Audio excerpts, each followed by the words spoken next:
Waalaikumsalam. Gus, monggo Gus. Sudah kita tunggu-tunggu. Waduh. Dari lagi ya, Gin? sore tadi. Siap. Matur nuwun, matur nuwun. Alhamdulillah. Matur nuwun rawuhipun Gus Kausar. Sama-sama, Jamin. Assalamualaikum warahmatullahi wabarakatuh, para pemirsa Metro TV. Kembali kita bersama-sama dalam Asmaul Husna, insya Allah berkah. Bersama saya Muhaimin Iskandar dan Bobby. Hari ini kita bahas apa? Al-Mughni. Al-Mughni. Al-Mughni Gus, Al-Mughni Gus. Aduh. Yang maha mencukupi. Ada juga yang maha mengkayakan. Jadi maknanya gimana Gus? Kadang-kadang Al-Mughni menjadi tameng saya untuk agar saya kaya. Tapi sebetulnya lebih jauh dari itu. Level kaya itu kan level rendah sebetulnya. Lebih dari itu Al-Mughniyu membuat hati batin kita merasa cukup, itu juga akibat dari Al-Mughni. Bagaimana makna yang sesungguhnya bagaimana? Jadi begini, ini kita mau versi Al-Mughni untuk jenengan apa untuk Mas Bobby ini? Saya. Iya. Kan insya Allah beliau udah cukup, saya belum. Ya makanya itu. Al-Mughni itu dari annahu huwa aghna wa aqna. Wa akna. Jadi begini, makanya kalau tadi itu berarti untuk Mas Bobby, berarti ini urusannya dengan, mohon maaf, ighna di sini bersifat materi. Dan itu lebih mudah ditangkap. Yes. Untuk saudara Bobby. Karena sebetulnya menurut para ulama, Al-Mughni itu alladzi yughni may yasha'u ghinahu amman siwah. Adalah zat yang mampu membuat kita merasa cukup hanya dengan Allah Subhanahu wa taala. Sebetulnya begitu. Tapi itu akan sangat sulit untuk difahami Bobby. Paling Levelnya enak terlalu tinggi, Bob. Buat kita betul. level itu terlalu spiritual. Sudah. Kita kan masih Bikin material. mudah saja kalau kita lihat tafsiran annahu aghna wa akna. Aghna itu sudah bikin mudah, ai malaka ibadahu almal. Yang memberi peluang, memberi kesempatan, menakdirkan Bobby pegang uang. Dan pada akhirnya wa akna. Akna itu apa? Ai ja'alahu lahum kinyatan mukiman la yahtajuna ila baihi.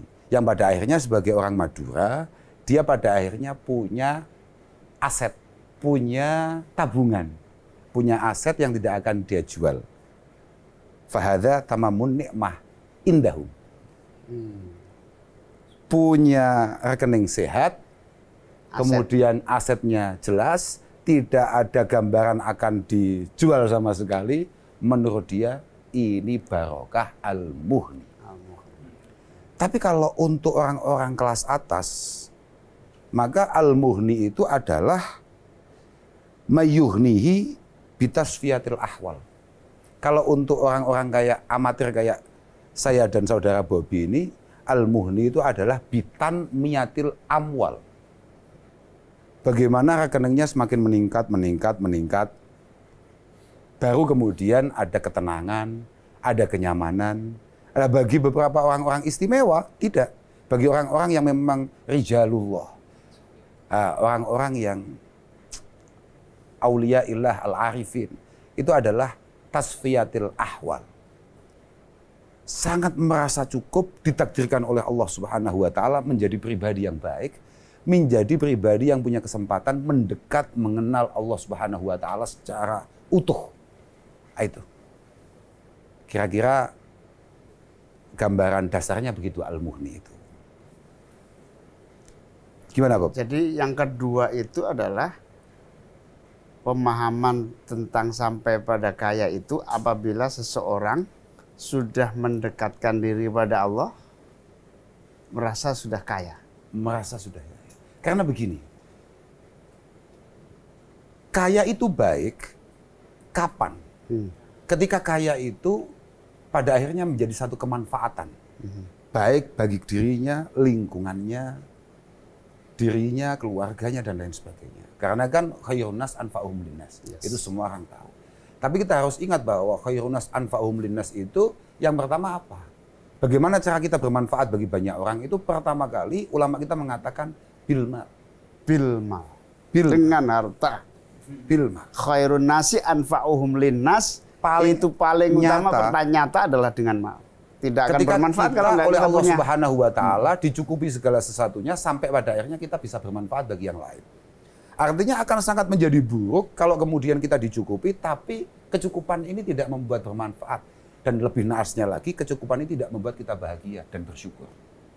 Yang kedua biljah. Nah, kayak jenengan itu. Bermanfaat dengan pangkat. Bagaimana pangkat ini harus panjenengan syukuri dengan memaksimalkan, memanfaatkannya semaksimal mungkin.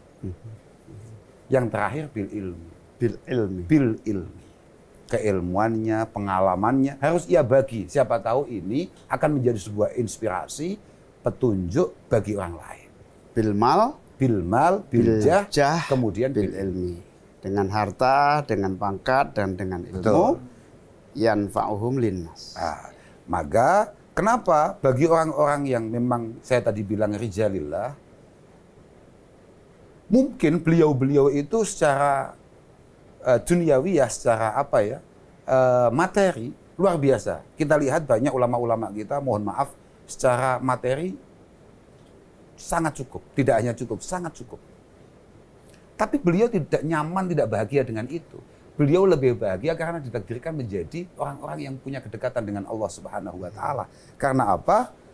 Li'anna ihtiyajal khalqi ila himmati sahibil hal aksar min ihtiyajihim ila nikmati sahibil mal. Karena beliau merasa bahwa saya menjadi orang baik dan pada akhirnya menjadi uswah bagi banyak orang, bagi para santrinya, para muhibbinnya, para jamaahnya, itu jauh lebih membahagiakan, lebih menenangkan daripada apa yang beliau-beliau miliki dari hal-hal yang bersifat material.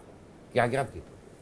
Ya, pemirsa, tetaplah bersama kami, tetaplah bersama Asmaul Husna, insya Allah berkah.